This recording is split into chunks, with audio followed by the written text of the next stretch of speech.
Well, a new exhibition is highlighting the experience of Asian Australians who have been subjected to racist abuse during the COVID-19 pandemic.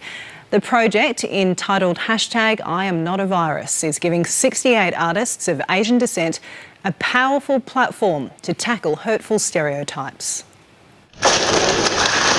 Completely covered in personal protective equipment, Andrea Srisurapon takes centre frame. Her audio-visual piece reflecting how she felt when she was attacked with a racial slur. Somebody made a remark about how they hoped that I wasn't bringing COVID into the country. The Thai Australian artist says her abuser mistook her for a Chinese person and blamed her personally for the pandemic.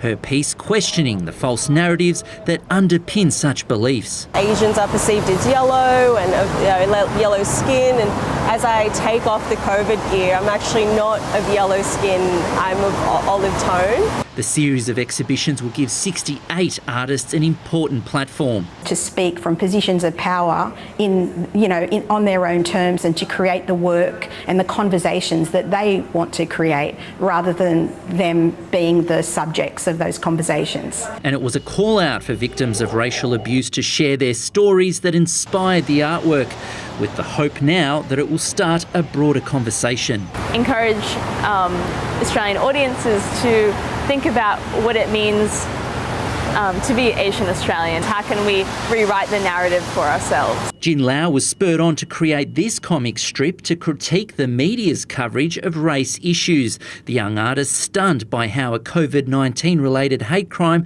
was covered in the mainstream media. They actually did the same thing as the assailants by assuming they were Chinese, but they were actually Singaporean and Malaysian. And I only found this out by looking up Singaporean and Malaysian news. He says media outlets are unfair when deciding on who gets to have a voice. A lot of the time, the victims don't get a voice. Like, they report the incident, but the victims themselves is just mostly a statistic.